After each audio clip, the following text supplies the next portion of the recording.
إن الحمد لله ونستعينه ونستغفره ونؤمن به ونتوكل عليه ونعوذ بالله من شرور أنفسنا ومن سيئات أعمالنا من يهده الله فلا مضل له ومن يضلل فلا هادي له وأشهد أن لا إله إلا الله وحده لا شريك له وأشهد أن محمدا عبده ورسوله صلى الله عليه وسلم أما بعد فإن خير الحديث كتاب الله وخير الهدي هدي محمد صلى الله عليه وسلم وشر الأمور محدثاتها وكل محدثة بدعة وكل بدعة ضلالة وكل ضلالة في النار اللهم صل على محمد وعلى آل محمد كما صليت على إبراهيم وعلى آل إبراهيم إنك حميد مجيد اللهم بارك على محمد وعلى آل محمد كما باركت على إبراهيم وعلى آل إبراهيم إنك حميد مجيد أعوذ بالله من الشيطان الرجيم بسم الله الرحمن الرحيم وما كان لمؤمن ولا مؤمنة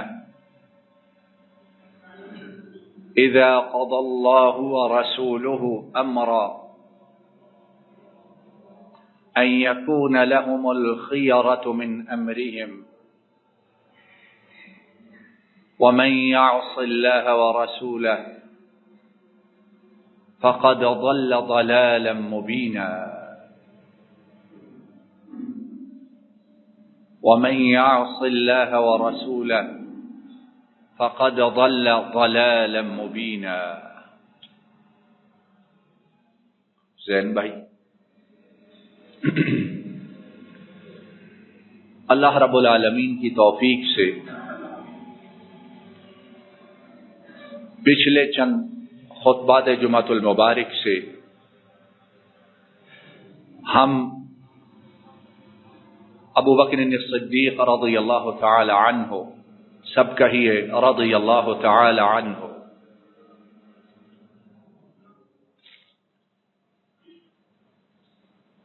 رضی اللہ تعالی عنہ، ان کے اس کارنامے کا، ان کے اس عظیم کام کا، ان کی اس بے مثال قربانی کا تذکرہ کر رہے تھے کہ جس میں انہوں نے نبی کریم صلی اللہ علیہ وسلم کی اطاعت کرتے ہوئے، آپ کی فرمانبرداری کرتے ہوئے اور آپ کے حکم کی بجا آوری کرتے ہوئے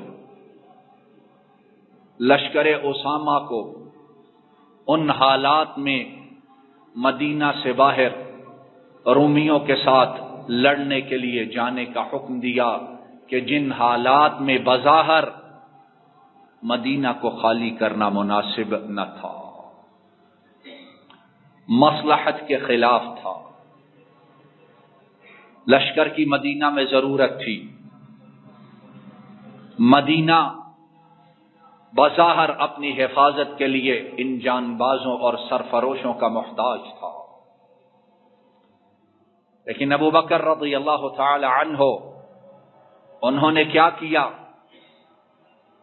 انہوں نے سب کچھ دیکھتے ہوئے، سب کچھ سمجھتے ہوئے، یہ توجہ سے بات سنیے، سب کچھ دیکھتے ہوئے، سب کچھ سمجھتے ہوئے، سب کچھ محسوس کرتے ہوئے، سب کچھ جانتے ہوئے، سب خطرات کا ادراک کرتے ہوئے اور حالات کی سنگینی کو سمجھتے ہوئے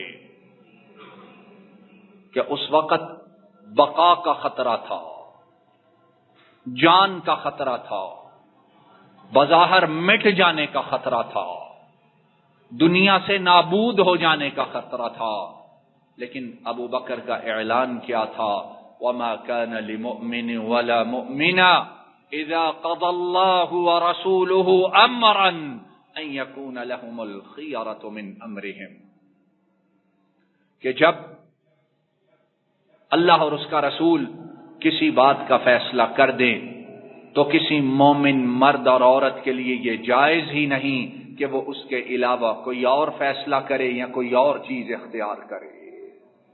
اسامہ جاؤ، اس لشکر کو لے کر روانہ ہو جاؤ، جو ابو بکر کا رب ہے وہ ابو بکر کو اور مدینہ کو سنبھالنے کے لیے اکیلا بہت کافی ہے۔ اور پھر ہم نے سنا کہ یہ جو لشکر گیا 40 دن میں جب یہ پلٹ کر واپس آیا تو اللہ رب العالمین نے حالات کو بدل دیا تھا۔ اللہ رب العالمین نے حالات کو تبدیل کر دیا تھا۔ اللہ رب العالمین نے حالات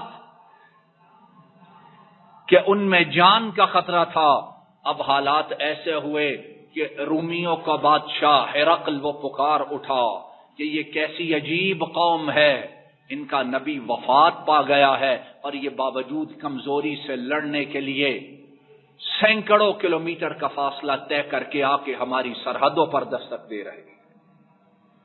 اور عرب کے قبائل جو مرتد ہو چکے تھے، جو مدینہ پر حملہ کے لیے تیار تھے، وہ بے اختیار کہہ اٹھے کہ یہ گروہ جان بازوں کا جو رومیوں کو ان کی سرحدوں پر شکست دے کر آ گیا ہے، ہم عرب والے ان سے لڑنے کی طاقت کہاں رکھتے ہیں۔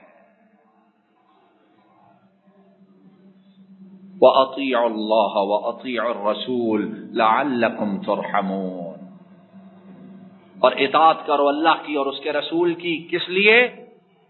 تاکہ تم پر کیا کیا جائے، بولو، اور رحم ہوا کہ نہ ہوا۔ صرف 40 دن کی بات ہے، 40 دن، اور ہم پر 72-73 برس گزر گئے۔ زین بھائی موجود ہے، بس 72-73 برس گزر گئے اور آج تک ہمیں امن نصیب۔ بولو اللہ کے بندو، دل کی بات نکالو۔ ویسے جب بیٹھتے ہیں کہتے ہیں جی 27 رمضان المبارک کو بنا تھا، اس کو کوئی خطرہ نہیں ہے۔ تسلی دیتے ہیں کہ نہیں دیتے؟ کوئی ایسی بات نہیں ہے، انشاءاللہ سلامت رہے گا۔ اپنے کرتوت اپنے کام وہ دیکھنا اور انہیں بدلنا ہمیں پسند ہی نہیں ہے۔ 27 کو بنا تھا رمضان المبارک کی، یہ باقی رہے گا، باقی تم جو مرضی کرتے رہو۔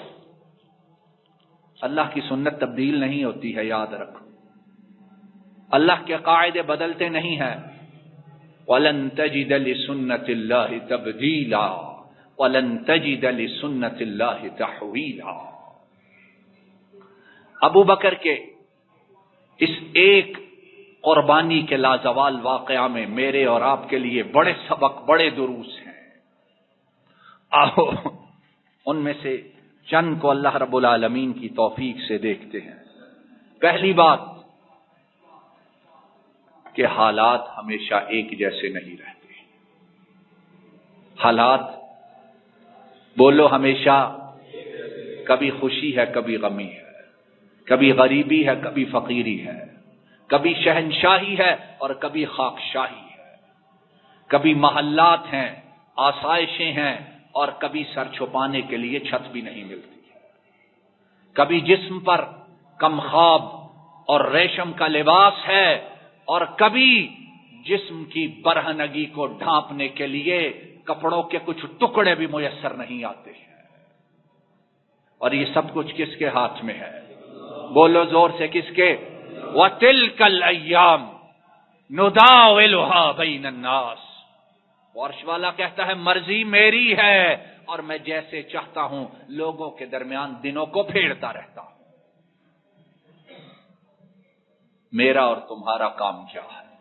حالات جیسے بھی ہوں اللہ اور اس کے رسول کی اطاعت. سبق یہ ہے حالات کیسے بھی ہوں جو مولوی ہے اسے چاہیے وہ مولوی بن کر رہے، جو دیندار ہے اسے چاہیے دیندار، اور جو مسلمان ہے اسے چاہیے مسلمان بن کے. ہمارے ہاں ایک غلط تصور، غلط نظریہ، ایک بہت بڑی مسکنسیپشن، مسلمان تو ہیں لیکن جی ہم مولوی نہیں ہیں. مسلمان تو ہم ہیں، مولوی تو نہیں ہے نا. یہ مولویوں پر، مسجد والوں پر واجب ہے کہ ہر حالات میں دین کی پابندی کرے. ہم مسلمان ہیں، ہمیں چھوٹ حاصل ہے. ہمیں ضرورت پڑے ہم سود بھی لے سکتے ہیں، ہمیں ضرورت پڑے ہم ناجائز کام کر سکتے ہیں، ہمیں ضرورت پڑے شریعت ہمارے لیے بڑی کھلی ہے. میں نے کون سی داڑھی رکھی ہوئی ہے؟ یہی کہتے ہیں نا. میں کون سا مسجد کا امام ہوں، میں کون سا خطیب ہوں، پھر کیا ہوا؟ اور داڑھی والا بیچارہ غلطی کر لے اور وہ بھی انسان ہے، اس کی شامت آ جاتی. اور میں جس کا مسجد سے امامت خطابت سے میں جو مرضی کرتا رہوں، اس وقت اللہ غفور الرحیم ہے. اور داڑھی والے سے غلطی ہو جائے تو اس کے لیے اللہ غفور الرحیم.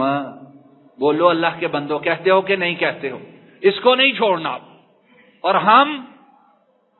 ہم جو مرضی کریں، ہم تو مسلمان ہیں لیکن ہم ماڈرن ہیں، ہم جدید تہذیب اس کو سمجھتے ہیں. انہیں کیا پتا ہو؟ کلمہ مولوی نے بھی پڑھا ہے اور کلمہ غیر مولوی نے بھی.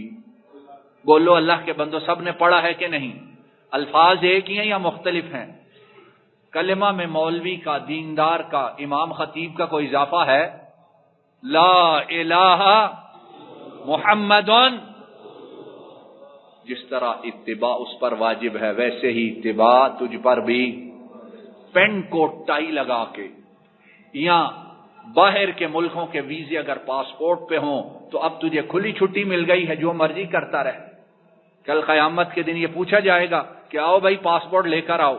جس کے پاسپورٹ پر باہر کے ویزے زیادہ ہیں یا جس کے پاس فورن نیشنلٹی ہے اس کو ویسے ہی جنت میں داخل کر دو، باقی روک لو سب کو. نبی کریم صلی اللہ علیہ وسلم اپنی وفات سے پہلے مسلمان اتنے مضبوط تھے، اتنے قوی تھے، اور ان کی ہیبت، ان کے رعب کا عالم یہ تھا کہ 9 ہجری میں، اور نبی کریم صلی اللہ علیہ وسلم کب فوت ہوئے؟ 11 ہجری میں. 9 ہجری میں سارے عرب سے، جزیرت العرب سے اتنے قبیلوں کے ڈیلیگیشنز آئے، وفد آئے، اتنے قبیلوں کی جماعتیں آئیں اور آ کر اللہ کے رسول کے ہاتھ دست مبارک پر اسلام قبول کیا کہ اس سال کا نام تاریخ اور سیرت کی کتابوں میں ہے عام الوفود، ایئر آف دا ڈیلیگیشنز. کہ اس سال اتنے وفد، اتنے لوگ آئے کہ اس سال کا نام ہی رکھ دیا کہ یہ سال وفدوں کا سال ہے، جماعتیں اتنی آئی. اور اللہ رب العالمین نے قرآن کریم میں سورت نازل کی اذا جاء نصر اللہ والفتح. چھوٹی سی سورت ہے، کبھی اس کا ترجمہ پڑھا ہے؟ کبھی اس کے معنی پر غور کیا ہے؟ کبھی کوشش کی ہے پتہ چلے نازل کیوں ہوئی ہے؟ اذا جاء نصر اللہ والفتح. اے ہمارے حبیب، جب اللہ کی نصرت آ گئی اور فتح ہو گئی. وَرَأَيْتَ النَّاسَ يَدْخُلُونَ فِي دِينِ اللَّهِ أَفْوَاجًا. اور آپ نے اپنی آنکھوں سے دیکھا کہ لوگ اس دین میں اب فوج در فوج داخل ہو رہے ہیں. ایک دو نہیں آ رہے، جماعتیں آ رہی ہیں، گروہ آ رہے ہیں، قبیلے آ رہے ہیں، قومیں آ رہی ہیں، آبادیاں اور بستیاں پوری لا الہ الا اللہ کا اعلان کر رہی ہیں. کہاں وہ دن تھے کہ خانہ کعبہ میں، بیت اللہ میں نماز پڑھنا اپنی موت کو آواز دینا تھا، اور کہاں آج کا دن ہے کہ بغیر بلانے کے اللہ کے حکم سے جزیرت العرب کے اطراف اور اکناف سے گروہ آ رہے ہیں اور آتے ہی کہتے ہیں لا الہ. یہ 9، 10، 11 ہجری. اور 11 ہجری میں جب اللہ کے رسول اللہ کے پاس تشریف لے گئے تو حالات کیسے بدل گئے؟ حالات ہمیشہ ایک جیسے نہیں رہتے ہیں، لیکن مومن کون ہے اور مومنہ خاتون کون ہے؟ حالات کیسے بھی ہوں کرنا کیا ہے؟ حالات کیسے بھی ہوں سود کھانا، حالات کیسے بھی ہوں رشوت لینا، حالات کیسے بھی ہوں دھوکہ دہی کرنا، حالات کیسے بھی ہوں خیانت کرنا، حالات کیسے بھی ہوں بدعہدی کرنا، حالات کیسے بھی ہوں بے حیائی اور بے شرمی کو اختیار کرنا، حالات کیسے بھی ہوں اسلامی تہذیب اور اسلامی تعلیمات کو چھوڑنا، مومن اسی کا نام ہے۔ اور اگر ایسے نہیں تو پھر اپنے آپ کو مومن مسلمان کہتے ہوئے شرم آنی چاہیے۔ دوسرا سبق، دوسری بات اس واقعہ میں یہ ہے، مجھے اور تمہیں اللہ رب العالمین نے کس لیے پیدا کیا؟ خواتین و حضرات، مجھے اور آپ کو اللہ نے کس لیے تخلیق کیا؟ کنتم، انشاءاللہ ساری گفتگو قرآن یا اللہ کے رسول کے فرمان سے ہے، میرے پاس سے کوئی بات نہیں۔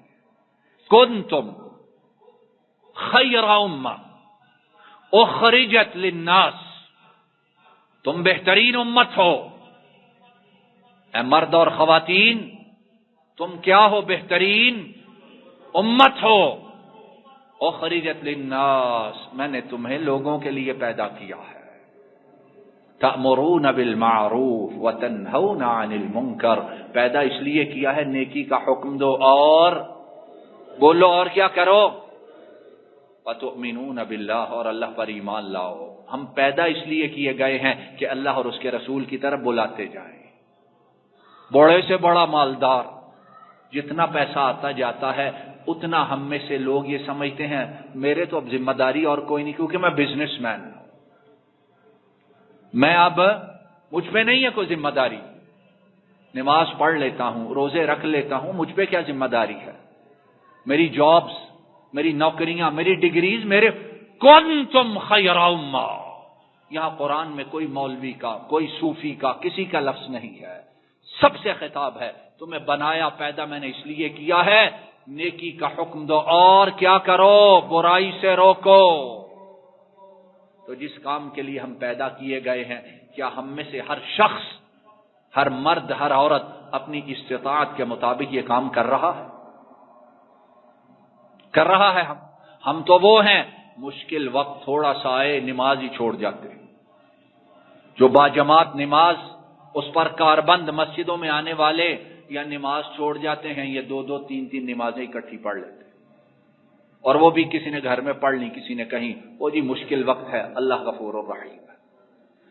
یہ قصہ بتلاتا ہے مومن اس پر حالات کیسے بھی آئیں وہ دینی کام کو چھوڑتا، اپنی ذمہ داری کو بھولتا، اللہ کی طرف بلانا، نیکی کا حکم دینا، برائی سے روکنا، اس کے خون میں شامل، اس کے جسم، اس کے گوشت، اس کے دل دماغ میں رچا بسا ہوا ہے۔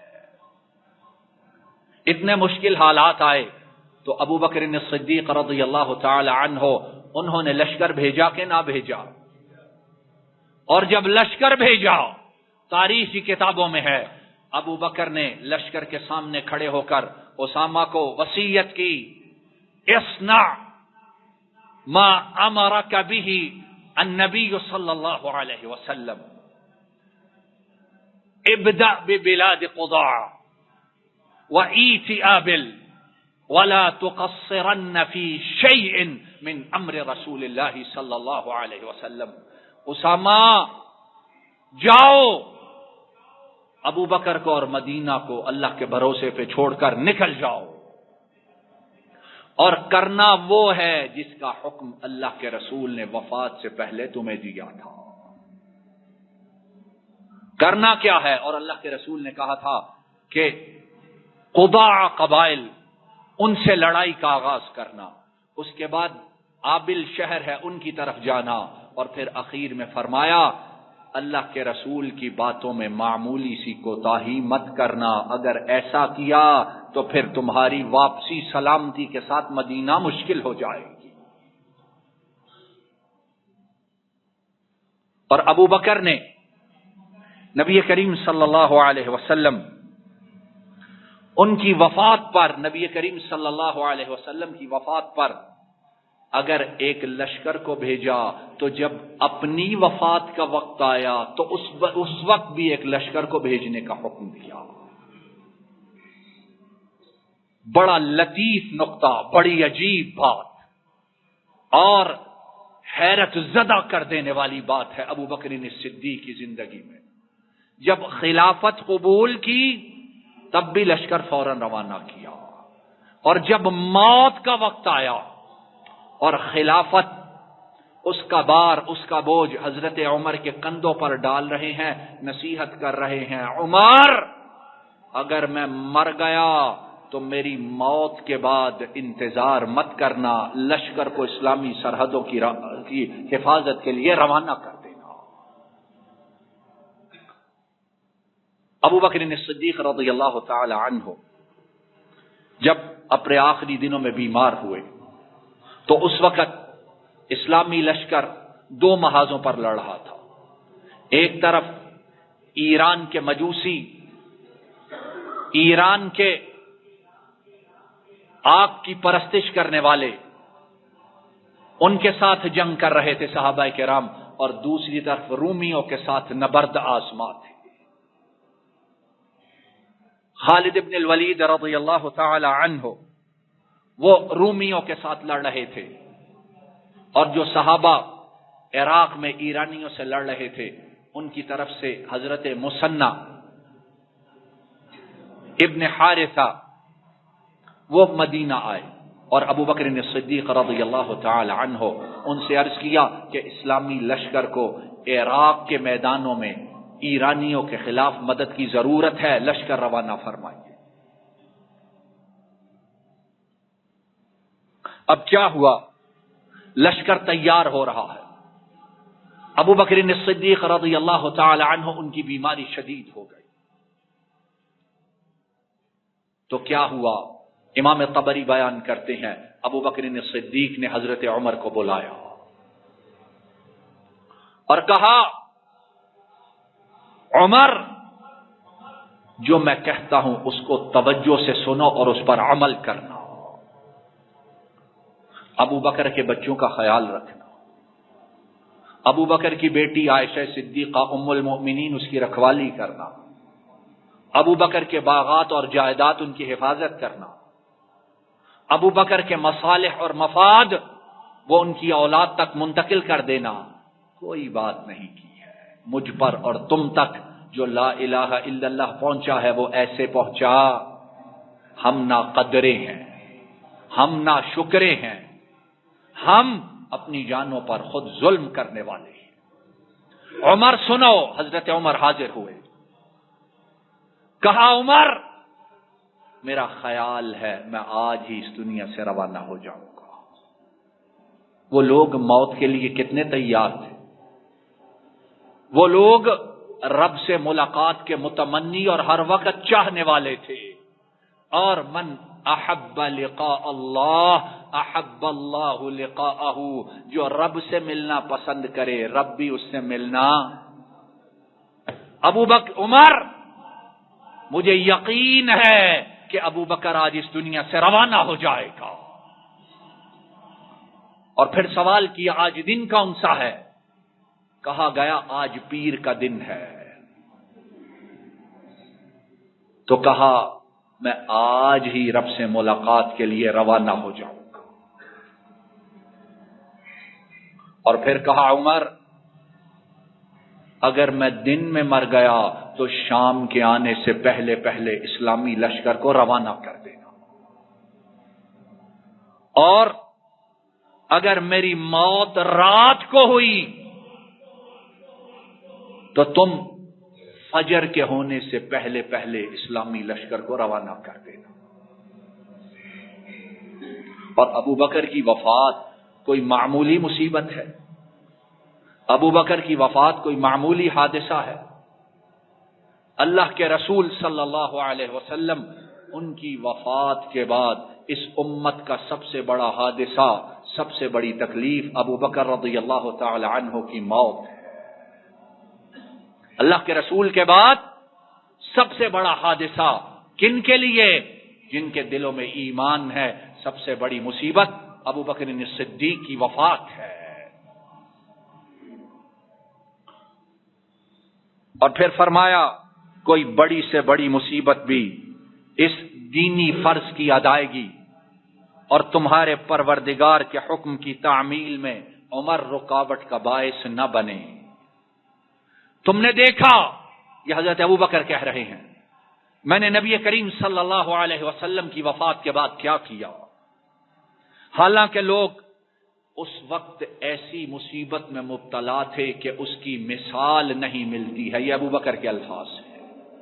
میں نے اس وقت لشکر اسامہ کو روانہ کیا اس مصیبت میں کہ اس کی مثال ملنا مشکل ہے، اور اللہ کی قسم، ابو بکر قسم اٹھا رہے ہیں اور وہ بستر مرد پر ہے، وَأَيْمُ اللَّهِ، اور رب ذوالجلال کی قسم ہے عمر، اگر میں اس وقت اللہ کے حکم، اللہ کے رسول کے حکم کی بجا آوری میں، تابعداری میں دیر کرتا اور ابو بکر کمزوری دکھاتا تو فرمایا عمر ہم ذلیل و رسوا ہو جاتے اور اللہ ہمیں سزا دیتا، اور پھر مدینہ آگ کے بھڑکتے ہوئے شعلوں کی زد میں آ جاتا، اور وہ آگ نہ ابو بکر بجھا سکتا نہ عمر بجھا سکتا۔ اس لیے عمر، میری آنکھیں بند ہوں تو میری آنکھوں کے بند ہونے کے بعد سب سے پہلا کام یہ کرو کہ اس لشکر کو فوراً روانہ کر دینا، رکنا نہیں ہے۔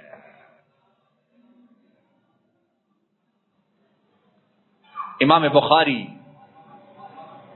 حضرت عبادہ ابن الصامت رضی اللہ تعالی عنہ ان سے روایت کرتے ہیں، اور حضرت عبادہ ابن الصامت وہ انصاری صحابہ میں سے، اور وہ ان صحابہ میں سے ہیں جنہوں نے نبی کریم صلی اللہ علیہ وسلم آپ کی بیعت کی تھی اسلام کے ابتدائی دور میں۔ وہ خود بیان کرتے ہیں، بایعنا رسول اللہ صلی اللہ علیہ وسلم على السمع والطاعة في المنشط والمكره، وفي رواية أخرى للبخاري وفي عسرنا ويسرنا وأثرة علينا، أو كما قال رضي الله تعالى عنه۔ حضرت عبادہ ابن الصامت کہتے ہیں کہ اللہ کے رسول سے ہم نے جو بیعت کی تھی، جن باتوں پر ہم نے اپنا ہاتھ ان کے دست مبارک میں دیا تھا، ان باتوں میں ایک بات یہ تھی کہ اللہ کے رسول صلی اللہ علیہ وسلم، اے امام الانبیاء، اے سید المرسلین، ہم آپ کی اطاعت کریں گے، ہم راضی ہوں یا ناراض ہوں، ہم آپ کی اطاعت کریں گے خوشی ہو یا ماتم ہو، ہم آپ کی اطاعت کریں گے طاقتور ہوں یا کمزور ہوں، ہم آپ کی اطاعت کریں گے ان حالات میں جو حالات خوش کر دینے والے، اور ان غموں میں بھی جو غم انسان کو پیس کر رکھ دیتے ہیں۔ ہماری اطاعت، ہمارا سر ہمیشہ آپ کے حکم کے آگے جھکا رہے گا۔ اور ایک اور بڑی عجیب بات پر بیعت کی، اور اللہ کے رسول ہم آپ کی اطاعت کریں گے اگرچہ ہمارے اوپر کسی اور کو لے آیا گیا، یعنی ہمیں نیچے بھی کر دیا جائے، اور یہ کہنا آسان ہے، کرنا ہے کہ مشکل نہیں ہے۔ ہمارے اوپر کوئی اور آ جائے، ہمارے اوپر کسی کو فضیلت دی جائے، ہم سے آگے کسی کو کیا جائے، ہمیں پیچھے کر دیا جائے، اللہ کے رسول ہم پھر بھی آپ کی اطاعت کریں گے۔ اور انصار نے اطاعت کی کہ نہ کی؟ فتح مکہ کے موقع پر جب سارا مال غنیمت قریش کو نئے مسلمان ہونے والوں کو دیا گیا اور انصار کو محروم رکھا گیا، اور انصار کے چند نوجوانوں نے کہا کہ ہماری تلواروں سے ابھی خون کے قطرے ٹپک رہے ہیں، اور اللہ کے رسول نے سب کو قریشیوں کو دے دیا، سب کچھ مکہ والوں کو دے دیا اور ہمیں محروم رکھا۔ تو اللہ کے رسول نے انہیں بلایا، انصار کو ایک خیمے میں جمع کیا اور کہا اے انصار، کیا تم اس بات سے خوش نہیں ہو لوگ جب اپنے گھروں میں جائیں تو بھیڑ بکریاں سونا چاندی لے جائیں، اور جب تم مدینہ جاؤ تو تم اپنے ساتھ اللہ کا رسول لے کر جاؤ۔ وآخر دعوانا ان الحمد للہ رب العالمین۔ ان الحمد للہ نحمده ونستعینه ونستغفره ونؤمن به ونتوکل علیہ ونعوذ بالله من شرور أنفسنا ومن سيئات أعمالنا، من يهده الله فلا مضل له ومن يضلل فلا هادي له، وأشهد أن لا إله إلا الله وحده لا شريك له، وأشهد أن محمدا عبده ورسوله صلى الله عليه وسلم۔ إن الله وملائكته يصلون على النبي يا أيها الذين آمنوا صلوا عليه وسلموا تسليما، اللهم صل وسلم على نبينا محمد وعلى آله وأصحابه وأهل بيته وأتباعه إلى يوم الدين۔ ربنا ظلمنا أنفسنا وإن لم تغفر لنا وترحمنا لنكونن من الخاسرين۔ اللهم إنك عفو تحب العفو فاعف عنا، اللهم إنك عفو تحب العفو فاعف عنا، اللهم إنك عفو تحب العفو فاعف عنا۔ رب ارحمهما كما ربياني صغيرا، رب ارحمهما كما ربياني صغيرا، رب ارحمهما كما ربياني صغيرا۔ يا ذا الجلال والإكرام، ہمارے والدین گرامی میں سے جو اس دنیا سے روانہ ہو چکے، مولا کریم ان کی مغفرت فرما دیجیے، ان کے درجات کو بلند فرما دیجیے، ان کی قبروں کو منور فرما دیجیے، ان کی قبروں کو منور فرما دیجیے، ان کی قبروں کو منور فرما دیجیے، ان کی قبروں کو جنت کی باغیچیاں بنا دیجیے، ان کے درجات بلند فرما دیجیے، اور ہمیں ان کے لیے صدقہ جاریہ بنائیے، ہمیں ان کے لیے صدقہ جاریہ بنائیے، ہمیں ان کے لیے صدقہ جاریہ بنائیے، اور مولا کریم جنات الفردوس میں ہمیں ان کے ساتھ جمع فرما دیجیے۔ اور آپ کے لیے یہ بات، یہ کام کوئی مشکل نہیں، وما ذلك على الله بعزيز۔ اللهم انصر الاسلام والمسلمين واذل الشرك والمشركين ودمر اعداءك اعداء الدين وانصر عبادك الموحدين۔ ربنا هب لنا من ازواجنا وذرياتنا قرة اعين واجعلنا للمتقين اماما، واجعلنا للمتقين اماما۔ اللهم احسن عاقبتنا في الامور كلها واجرنا من خزي الدنيا وعذاب الاخرة۔ ربنا آتنا في الدنيا حسنة وفي الآخرة حسنة وقنا عذاب النار۔ سبحان ربك رب العزة عما يصفون وسلام على المرسلين والحمد لله رب العالمين، والحمد لله رب العالمين۔